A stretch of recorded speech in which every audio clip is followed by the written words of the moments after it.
වෙන්නේ අපේ තවත් React.js වීඩියෝ එකක් එක්ක. ඔයාලට මතකද අපි කලින් වීඩියෝ එකේදී කතා කරා ලිස්ට් එකක් වගේ දෙයක් අපි හදාගන්න කියලා dynamically render වෙන React.js වල. ඔයාලට පුළුවන් කලින් වීඩියෝ එක රිෆර් කරලා ඒ ගැන දැනගන්න. අපි JavaScript වල තියෙන map කියන function එක පාවිච්චි කරලා අපිට පුළුවන්කම තියෙනවා dynamically අපිට ඕන කරන ලිස්ට් එකක් render කරන්න මෙන්න මේ වගේ. දැනට මම hard code කරලා තියෙනවා මේ වගේ UL එකක් එහෙම නැත්නම් unordered list එකක් ඇතුළේ list items මේ විදිහට li tags පාවිච්චි කරලා.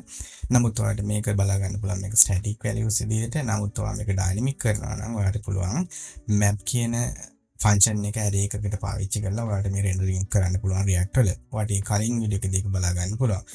නමුත් අද මම කතා කරන්න හදන්නේ මේ map කියන function එක පාවිච්චි කරනකොට එහෙම නැත්නම් අපි මේ වගේ එකම එලිමන්ට් එකක් අපි අපේ JSX එලිමන්ට් ඇතුළේ රිපීට් කරන වෙලාවට දැන් මෙතන li tag එක මම රිපීට් කරලා දෙනවා. එතකොට මේ වගේම ගොඩක් වෙලාවට ඔයා රිපීට් කරන්න පුළුවන් li tags ගොඩක්. ඒ කියන්නේ ඔයා හිතන්න ඔයාගේ ඉම්ප්ලිමන්ටේෂන් එකේ මෙන්න මේ වගේ li tags ගොඩක් තියෙනවා.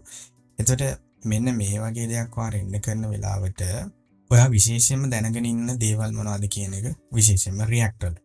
ඒ දේ තමයි අපි අද කතා කරන්න හදන්නේ. එතකොට මෙතනින්ද අපි කතා කරන්න බලාපොරොත්තු වෙනවා මේ වගේ එකම එලිමන්ට් එකක් රිපීට් කරනකොට අපි විශේෂයෙන්ම දැනගන්න ඕන දේවල් මොනවද? ඇයි අපි මේ දේවල් දැනගන්න ඕනේ? මේ වගේ විශේෂ දේවල් අපි කරන්න ඕනේ ඇයි කියන දේ ගැන අපි කතා කරන්න බලාපොරොත්තු වෙනවා. අපි එහෙනම් යමු වීඩියෝ එකට.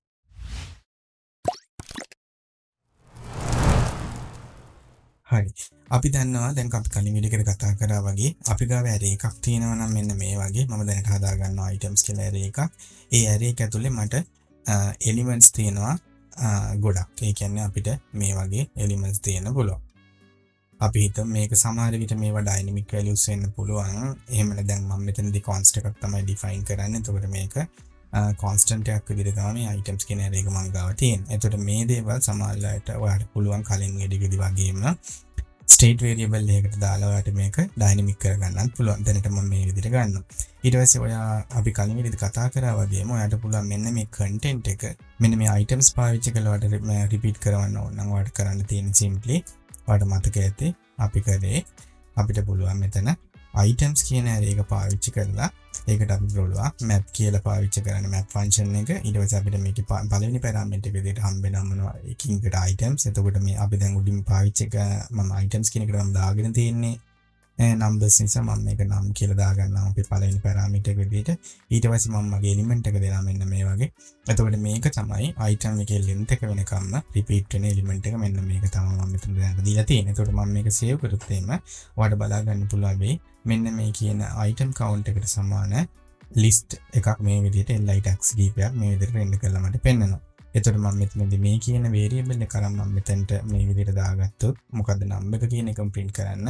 එතකොට බලා ගන්න පුළුවන් මේ array එකේ තියෙන elements එකකින් li tags පාවිච්චි කරලා මෙන්න මේ විදිහට පේනවා. මම මේක right click කරලා inspect ගිහිල්ලා මම මේක බැලුවොත් කොහොමද හැදිලා තියෙන්නේ කියලා මට පුළුවන් මෙතන cursor එකෙන් point කරගන්න අපේ elements වලට ලේසියෙන්ම. ඊට පස්සේ මම මෙතන UL එක ඇතුළේ බැලුවොත් ඔයාලට පේන්න තියෙනවා සේරම li tags තමයි මේ විදිහට තියෙන්නේ. මෙන්න මෙතනදී අපි මේ විදිහට රිපීට් කරනකොට මේ වගේ එකම එලිමන්ට් එකක් එහෙම නැත්නම් මේ කස්ටම් එලිමන්ට් එකක් වෙන්නත් පුළුවන්. එහෙම අපි මේ එකම දෙයක් රිපීට් කරනවා නම් ආය ඔයා හිතන්න React වල මෙන්න මේ වගේ දෙයක් වෙනවා කියලා. අපි හිතමු ඔයාගේ ඇප්ලිකේෂන් එක ඔයා මෙහෙම එලිමන්ට්ස් රෙන්ඩර් කරලා තියෙනවා ලිස්ට් එකක් වගේ. හැබැයි මේකේ මේ මැද තියෙන එලිමන්ට් එකක් එහෙම නැත්නම් අග තියෙන මුල් තියෙන එලිමන්ට් එකක් සමහර විට අප්ඩේට් වෙනවා, ඩිලීට් වෙනවා, එහෙම නැත්නම් අලුතෙන් එකක් මේකට ඇඩ් වෙනවා. ඒක ඇඩ් වෙන එක සමහරවිට ඔයාලට මේ ලිස්ට් එකේ අවසානට ඇඩ් වෙනවා නැත්නම් මුලටම ඇඩ් වෙනවා. ඒ වගේ දෙයක් වෙන්න පුළුවන්. මොනම විදිහක හරි ඔයාගේ මේ ස්ට්‍රක්චර් එක අප්ඩේට් වෙනවා කියලා හිතන්න ඩිලීට් එකක්, ඇඩ් එකක් වගේ දෙයක්. එතකොට ඒ වගේ අප්ඩේට් වෙනවා නම් අපි දැනගන්න ඕන එකම දේ තමයි අපි කොහොමද ඇත්තටම මේ අප්ඩේට් එක හරියටම ඇප්ලයි කරන්න React වලට කියන එක. ඔයා දන්නවා සාමාන්‍යව මේක එලිමන්ට් එකක් මොකක් හරි මේ වගේ එලිමන්ට් ලිස්ට් එකක් ඔයා ඩිලීට් කරොත් ඔයාලට බලා ගන්න පුළුවන් වෙයි ඒ ලිස්ට් එක මෙතනින් ඩිලීට් වෙලා යනවා. හැබැයි මෙතනදී අපි මේ මැද තියෙන වැලියු එකක් මේ විදිහට අප්ඩේට් කරනවා කියලා දැන් 0.10 කරන අතර ඔයාලට පේන ඇති මෙතන 0.10 වුණා. ඒකට මම මේ 10 කියන එක මොකක් හරි තව ලොකු නම්බරයක් මේ විදිහට අපි වෙනස් කරන. ඒකට ඒක මේ විදිහට අප්ඩේට් වෙනවා ඔයාලට පේනවා ඇති. හැබැයි මෙතනදී විශේෂයෙන්ම අපි දැනගන්න ඕන දෙයක් තමයි අපි කතා කරා virtual DOM ගැන අපේ එක වීඩියෝ එකක ඔයාලට බලන්න පුළුවන් වෙයි අපේ මේ වීඩියෝ සීරීස් එකේ මේ ඒ සම්බන්ධව අපේ වීඩියෝ එකක් තියෙනවා. එතකොට React වල මේ virtual DOM කියන concept එක හරහා තමයි මේ rendering process එක වෙන්නේ. එතකොට අපි එතනදී කතා කරා මෙයාගේ රීකන්සිලියේෂන් ප්‍රොසෙස් එකක් තියෙනවා. මොකක්ද ඒකෙන් කරන්නේ?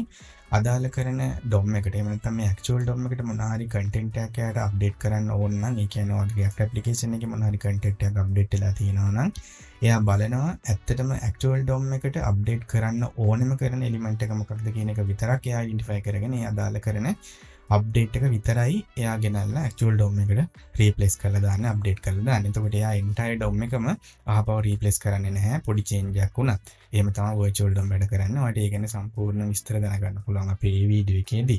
එතකොට මෙතනදී අපි මේ පාවිච්චි කරලා තියෙන ඉම්ප්ලිමන්ටේෂන් එකේ ඇත්තටම ඔයා මේ li tags තමයි මේ විදිහට රිපීට් කරගෙන තියෙන්නේ. එතකොට ඔයාලට පේන්නේ නැති li කියන එකම තමයි ආය ඔයා මේම රිපීට් කරලා තියෙන්නේ. හැබැයි ඒක ඇතුලේ තියෙන එක එලිමන්ට් එකක් ඔයා දැන් අප්ඩේට් කරන්න try කරනවා. එතකොට React ලගේ reconciliation process එකට පුළුවන් නම් ලේසියෙන්ම identify කරගන්න මොන li tag එකද මේ ඇත්තටම අප්ඩේට් උනේ කියන එක එයාට පුළුවන් ලේසියෙන් මේ අප්ඩේට් එක DOM එකට apply කරන්න. එතකොට ඒක එහෙම දැනගන්න ඕනේ හේතුව තමයි ඔයා හිතන්නේ මෙතන දැන් මෙතන නම් අපිට list items command එකට 10ක් වගේ තියෙන්න පුළුවන්. නමුත් ඔයා හිතන්නේ මේක 100ක් 200ක් 1000ක් වගේ element සංඛ්‍යාවකුත් සමහර විට තියෙන්න පුළුවන්. ඒක ඉතින් අපි develop කරන application එක අනුව ඔයා හිතන්න ඒ වගේ දෙයක් වට කරන්න ඕන වුණා කියලා. එතකොට ඒ වගේ එකක ඔයා එකම එලිමන්ට් එකම රිපීට් කරලා තියෙනකොට මොකක් හරි එක එලිමන්ට් එකක් ඇතුළේ ඔයා වැලියු එකක් අප්ඩේට් කරනවා නම් React වලට පුළුවන් නම් ලේසියෙන් අඳුරගන්න මේ li ගොඩාක් තියෙන එකක් ඇතුළේ වෙනස් උනේ වෙන්න මේ අදාළ කරන li එකම තමයි කියන එක යාට තේරුම් ගන්න පුළුවන් නම් එයාට පුළුවන් ලේසියෙන් මේ change එක හොයාගෙන apply කරන්න. එතකොට අපිට ඒකේ performance increase කරන්න පුළුවන්. අපිට මෙන්න මේ ULI element එකම තමයි හරියටම update උනේ කියන එක යාට ලේසියෙන් හොයාගන්න පුළුවන් නම්. එතකොට අන්න ඒකට help එකක් විදිහට තමයි React ලගේ යාලගේ documentation එකේ යාලා mention කරලා තියෙනවා. අපි මොනවා හරි element එකක් එහෙම නැත්නම් මේ සමාන element එකක් ආයෙම අපි repeat කරනවා වගේ දෙයක් කරනවා නම් එහෙම නැත්නම් මේ map වගේ function එකක් පාවිච්චි කරලා අපි එකම element එකක් repeat කරනවා නම් ඒක li එකක් වෙන්න පුළුවන්. ඔය custom element එකක් වෙන්න පුළුවන්. ඕනම එකක් වා රිපීට් කරනවා නම් අන්න එයාට කී එකක් දෙන්න කියලා කියනවා යුනික් කී එකක්. එයාට තේරුම් ගන්න පුළුවන් වෙන්න හරියටම මොකද්ද මේ එලිමන්ට් එක කියන එක. උදාහරණයක් විදිහට යාලා දීලා තියෙන අපිට prop එකක් කී කියලා ඔයාලට බලා ගන්න පුළුවන් මේ විදිහට. අන්න ඒකට එයා accept කරන්නේ යුනික් කී එකක්. මම දැනට මෙතනට 1 කියලා දුන්නොත් ඇත්තටම මේකේ තේරුමක් නැහැ මම මේ කරන වැඩේ. මොකද හේතුව ඔයාලට බලා ගන්න පුළුවන් වෙයි 1 කියන එක හැම වෙලේම හැම ලිස්ට් එකටම එකක් මේ 1 කියලාම තමයි වදින්නේ. මොකද ඒක යුනික් වැලියු එකක් නෙමෙයි මම ඒක හાર્ඩ් කෝඩ් කරපු නිසා. නමුත් React ලා ඉල්ලන්නේ මේ එකින් එකට අයියට මේ අදාළ කරන හැම එලිමන්ට් එකටම යුනික් එකක් මොකක් හරි ID එකක් නැත්නම් වැලියු එකක් තියෙන්න ඕනේ කියලා. එතකොට යාට පුළුවන් ඒ යුනික් ID එක පාවිච්චි කරලා මෙයාද වෙනස් වුනේ කියන එක ලේසියෙන්ම identify කරගන්න. අන්නේ හේතුව නිසා අපිට key එකක් දෙන්න වෙනවා මේ වගේ repeat කරන implementation එකක් අපි හදනවා නම්.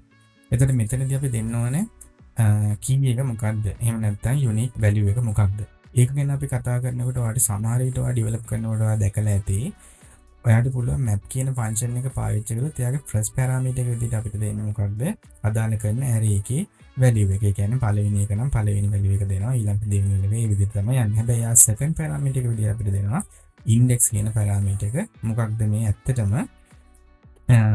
array එකේ index එක කියන එක a කියන අවස්ථාවලදී ඒ කියන්නේ පළවෙනි එලිමන්ට් එක නම් එයා ගන්න හදන්නේ. එතකොට ඒකේ index එක වෙන්නේ බිංදුව. ඊට පස්සේ දෙවෙනි එක නම් ගන්න හදන්නේ 1. අන්න ඒ වගේ යාට index ගන්න පුළුවන්.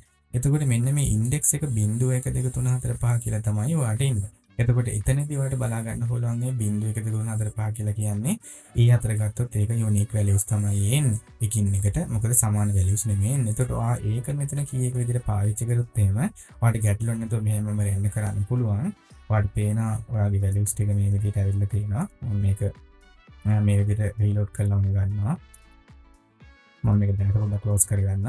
එතකොට මේ විදිහට ඔයාලට බලා ගන්න පුළුවන් keys ටික මේ විදිහට වැඩිලා තියෙනවා. හැබැයි මෙතනදී තියෙන ප්‍රශ්නේ තමයි ඔයාලට බලා ගන්න පුළුවන් documentation එකෙත් එයාලා මේක clearly mention කරනවා. ඔයා මෙතන index එක පාවිච්චි කරොත් එහෙම මේ අදාළ කරන array එකේ අදාළ කරන elements වල positions එහෙම නැත්නම් index මාරු වුණොත් එහෙම ඒක ඇත්තටම මෙයාගේ මේ හරියටම element එක අඳුර ගන්නවයි කියන process එකට බාධාවක්. උදාහරණයක් විදිහට දැන් 1 කියන එක මෙතන ඔයාගේ තියෙනවා නම් index 0 වල ඔයා 1 කියන එක මෙතනට දාලා ඔයා 2 කියන එක මෙතනට දානවා කියලා හිතන්න. එතකොට 2 කියන එක තමයි දැන් index 0 වල තියෙන්නේ. එතකොට එයාට හරියටම කියන්න බෑ. ඒ කියන්නේ එයාගේ රෙන්ඩරින් ප්‍රොසෙස් එකේදී ඔයාට කියන්න බෑ. මෙතන li කියන එක අපි ගත්තොත් එහෙම li බිඳුව කියන එක රිප්‍රසන්ට් කරන්නේ එක කියන වැලියු එක කියන එක එයාට හරියටම කියන්න බෑ. මොකද හේතුව ඉන්ඩෙක්ස් එක මාරු වුණාට පස්සේ එයාගේ වැලියු එක තමයි මාරු වුණා වගේ එයාට පේන්න ගන්න. මොකද හේතුව එයාගේ ඉන්ඩෙක්ස් 0 වලට ඊට පස්සේ එන වැලියු එක දෙක වෙන හින්දා. එතකොට ඇත්තටම එයාට ඕන කරන්නේ මොකක්ද මෙතනදී අපි concept එකේදී දැනගන්න ඕන දේ තමයි එයාට ඕන කරන්නේ මේ key එක පාවිච්චි කරලා මේ element එකක් uniquely identify කරගන්න. එතකොට ඒක position එක වෙනස් වෙනවද එහෙම නැතිනම් එයාගේ content එක වෙන විදිහකට update වෙනවද කියන එක එයාට පස්සේ බලා ගන්න පුළුවන්. හේතුව අපිට හරියටම unique key එකක් දීලා තියෙනවා නම් අදාළ කරන element එක එයාට තේරුම් ගන්න පුළුවන්. මෙන්න එතකොට මෙතනදී මේ අදාළ කරන element එක delete වෙනවා නම් එයාට තේරුම් ගන්න පුළුවන්. හරි මෙන්න මේ key එකට අදාළ කරන element එක තමයි delete වුනේ කියන එක. එතකොට index එකක් දුන්නොත් ඇත්තටම අපිට ඒක ඇත්තටම එයාට identify කරගන්න අමාරු වෙන හේතුව තමයි array එකක ඔය asynchronous දාන්න JavaScript කරනකොට සමහරවිට array එකට ඔය data add කරනකොට delete කරනකොට මේකේ order එක වෙනස් වෙන්න පුළුවන්. array index ඒවා වෙනස් වෙන්න පුළුවන්. එතකොට එයාලා recommend කරන්නේ නැහැ මේ index කියන එක පාවිච්චි කරන්න. හැබැයි මම දැකලා තියෙනවා සමහරවිට ගොඩක් අය පුරුද්දක් වගේ මේ index කියන එක කී එක වෙනකොට පාවිච්චි කරනවා. සමහරවිට මේ editor එකෙන් දෙන errors මගහරව ගන්න. එහෙම නැත්නම් link issue වගේ දේවල් මේ fix කරගන්න. නමුත් index කියන එක පාවිච්චි කරන්න එපා මේ key එක විදියට. එතකොට මොකක්ද අපිට මෙතනදී කරන්න පුළුවන්? එතකොට මෙතනදී අපිට recommend කරන්න පුළුවන් විදිය තමයි එහෙම නැත්නම් දේ තමයි අපි මේ වගේ implementation එකක් කරනකොට ඔයා හිතන්න ඔයාලට මේ වගේ නම් value list එක තියෙන්නේ. ඔයා හදාගන්න ඔයාගේ array එක මොකක් හරි unique value එකක් key එකක් දාගන්න ගමන්. ඒ කියන්නේ ඔයා හිතන්න උදාහරණයක් විදියට ඔයාට ඕන key කියලාම ගන්න පුළුවන්. ඔයා key කියලා property එකක් තියෙනවා. ඒක 1 ඊට පස්සේ ඔයාගේ value කියලා තියෙනවා. අන්න එතනට ඔයා පාවිච්චි කරන්න ඔයාගේ ඇත්තටම ලිස්ට් එකේ තියෙනවනේ වැලියු එක මොකක්ද කියන එක. ඊට පස්සේ ඔයාලට මේ වගේම ඔයාලට පුළුවන් මෙන්න මේ විදිහට ඔයාගේ data array එක හදාගන්න. එතකොට එතනදී ඔයා මෙතන දැන් සමහරවිට values තියෙන්න පුළුවන් 34 45 56 67 වගේ values තියෙන්න පුළුවන් ඕනම දෙයක්. ඊට පස්සේ ඔයාලට මෙන්න මේ key එක වෙනකොට ඔයා මොකද කරන්න ඕනේ? unique values දෙන්න ඕනේ මෙන්න මේ වගේ. ඒක ඇත්තටම එකම value එක වෙන්න බෑ. මොකද හේතුව මේකෙන් අපි බලාපොරොත්තු වෙන දේ තමයි මේ element එකකින් එක වෙන වෙනම react එකට අඳුර ගන්න පුළුවන්කම ලැබෙන්න තමයි අපි key එකක් අපි define කරන්නේ. ඒකට ඔයාලට මේ විදිහට හදා ගන්න පුළුවන්. ඊට පස්සේ ඔයාගේ මේ items කියන එකේ දැන් මම index කියන එක පාවිච්චි කරන්නේ නැහැ. නමුත් ඒක දැනට මම තියන්නම්. ඔයාලට පුළුවන් නම් කියන එකේ මොකද්ද key කියන එක පාවිච්චි කරන්න key එකට. ඊට පස්සේ ඔයාලට පුළුවන් නම් කියන එකේ value කියන එක පාවිච්චි කරන්න ඔයාගේ value එක විදිහට. එතකොට මේ විදිහට ඔයාලට බලා ගන්න පුළුවන් output එක. මෙතනදී එයා දන්නවා මේ ඉස්සෙල්ලාම රෙන්ඩර් වෙලා තියෙන li tag එක ඇත්තටම key 1 කියන එකට අදාළ කරන li tag එක තමයි load වෙලා තියෙන්නේ කියන එක එයාට ලේසියෙන් තේරුම් ගන්න පුළුවන්. ඔයාලා ඇත්තටම මෙතන React DOM එකට රෙන්ඩර් කරලා දුන්නාට පස්සේ එයාලා key එක අපිට attach කරලා මේ විදිහට පෙන්නන්නේ නැහැ මේ අදාළ කරන inspect ගියාට ඔයාලට බලා ගන්න බෑ ඒක. නමුත් ඒක internally virtual DOM එක process කරනකොට එහෙම නැත්නම් reconciliation process එකේදී එයාට ඒක ලොකු benefit එකක් වෙනවා unique key එක මේ විදිහට අපි define කරන එක. ඒක නිසා ඒක practice එකක් විදිහට දාන්න ඔයා මේ වගේ repeat කරන element repeat කරන implementation එකක් කරනවා නම්. ඒතර අනිත් දේ තමයි මෙතනදී දැන් අපි හිතමු මෙතනදී ඔයා මේ වගේ මොකක් හරි value එකක් මේ විදිහට update කරනවා 23යි කියලා.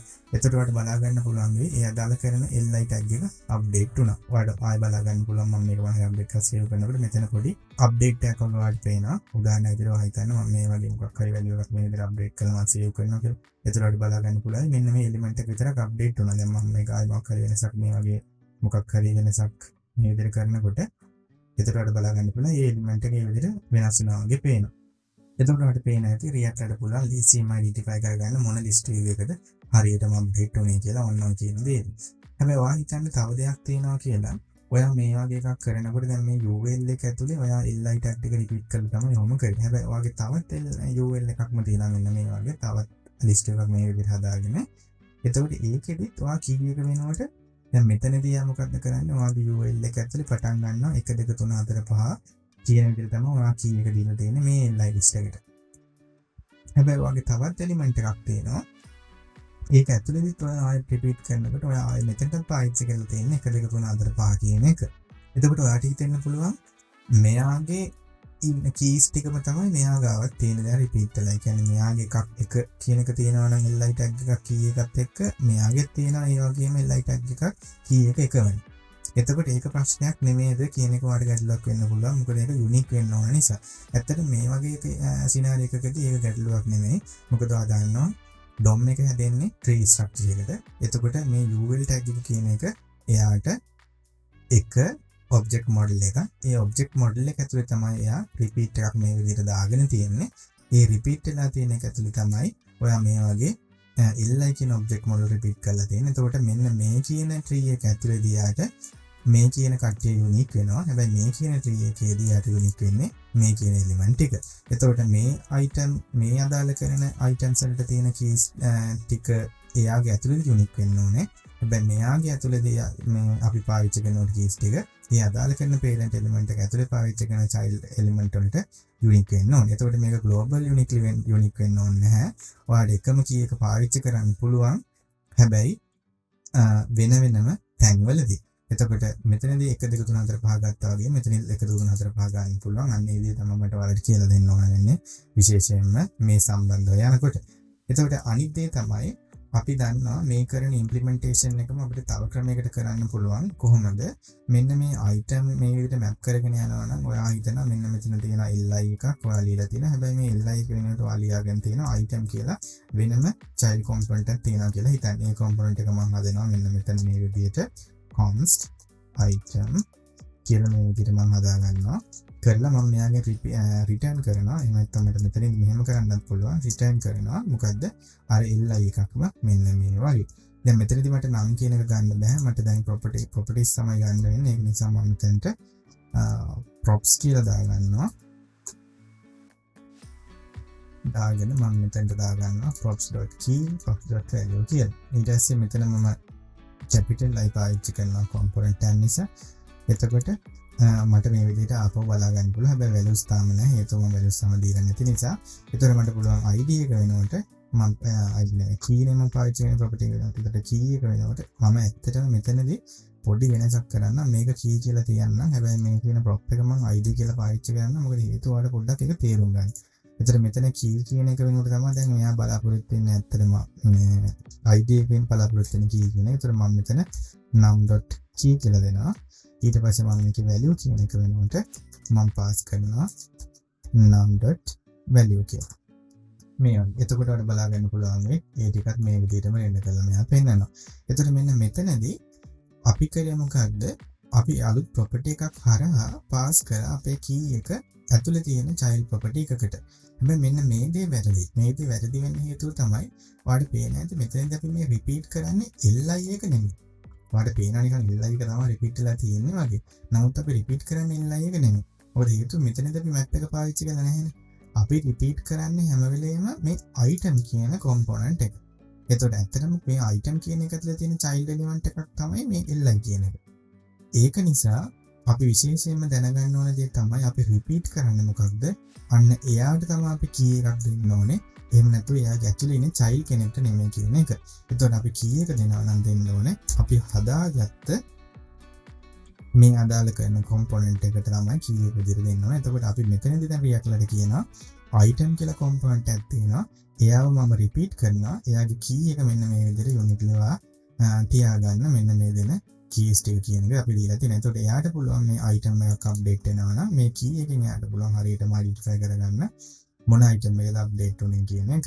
එතකොට ඔන්න ඔය දේවල් ටික තමයි අපි දැනගන්න ඕන විශේෂයෙන්ම මේ වගේ implementation එකක් කරනකොට dynamically මේ වගේ අපි මේ item repeat කරලා මේ වගේ වෙන කරනකොට අපි මේ දේ විශේෂයෙන්ම දැනගන්න ඕන. එතකොට මෙතනදී ඇත්තටම තියෙන advantage එක තමයි React වල තියෙන virtual DOM කියන concept එකත් එක්කම එයාලගේ reconciliation process එකත් එක්කම එයාලා මේ DOM structure එක update කරනකොට එයාට ලේසි වෙනවා ගොඩක් ලොකු content එකක් එහෙම නැත්නම් එකම element list එකක් අපි repeat කරනවා වගේ implementation එකක් කරලා තියෙනවා නම් අපි keys දීලා තිබ්බොත් එයාට ලේසි වෙනවා ඊළඟ වතාවේදී අපි මේ DOM structure එක update කරනකොට ඒ අදාළ කරන එහෙම නැත්නම් මේ repeat වෙලා තියෙන elements වල update වෙන්නේ delete වෙන්නේ සහ add වෙන්නේ මොන වගේ elements ද කියන එක හරියටම identify කරගන්න ලේසි වෙනවා අපි මේ වගේ key එකක් පාවිච්චි කරොත්. එතකොට අනිවාර්යයෙන්ම ඔයාගේ repeat වෙන element එකට ඔයා key එකක් දාගන්න. හැබැයි ඒකට ඔයා index එක පාවිච්චි කරන්න එපා. ඔයාලට Google කරලා බලන්න පුළුවන්. ඇයි මේ React වල index එක යාලා recommend කරන්නේ නැත්තේ කියලා මේක පාවිච්චි කරන් තව detail වලට දැනගන්න පුළුවන්. ඒක නිසා මම හිතනවා ඔයාලට මේ තොරතුරු ටික ප්‍රමාණවත් වෙන්නේ නැති කියලා ඔයාලට මේ සම්බන්ධව දැනගන්න. හැබැයි අපි ඉස්සරහට අපේ ඇප්ලිකේෂන් එක ග්‍රෝ වෙනකොට මේ සම්බන්ධව අපි තව තවත් මේවා පාවිච්චි කරනකොට අපි ඒව සම්බන්ධව තියෙන තවත් කන්සෙප්ට් එක්කම මේ වගේ පර්ෆෝමන්ස් සම්බන්ධ දේවලුත් කතා කරන්න අපි උත්සාහ කරමු. මම හිතනවා ඔයාලට මේ වීඩියෝ ගොඩක් වැදගත් වෙන්න ඇති කියලා. ඔයාලා දැනටමත් මේකට දන්නවා නම් ඔයාලට මේක අලුත් දෙයක් නොවෙන්න පුළුවන්. නමුත් ඔයාලා හිතනවා නම් මේක දැනගත යුතු කෙනෙක් ඔයාගේ යාළුවෝ අතර එහෙම නැත්නම් ඉන්නවා කියලා ඔයාලට පුළුවන් මේ වීඩියෝ එක ෂෙයා කරන්න අනිත් අය අතර. එතකොට ඒ අයත් මේකෙන් මේ සම්බන්ධව දෙයක් ඉගෙන ගන්නවා වෙන්න පුළුවන්. ඒ වගේම ඔයා මේ channel එක තාම subscribe කරලා නැත්නම් අපේ channel එක subscribe කරන්න. ඔයාලට මොනවා හරි ගැටලු තියෙනවා නම් ඔයාලට පුළුවන් අපේ comment section එකේ ඒවා mention කරන්න. එතන මම හිතනවා අදට මේ වීඩියෝ එක ප්‍රමාණවත් කියලා. අපි එහෙනම් තවත් react.js වීඩියෝ එකකදී හම්බෙමු. එහෙනම් ඔයාලට සුබ දවසක්.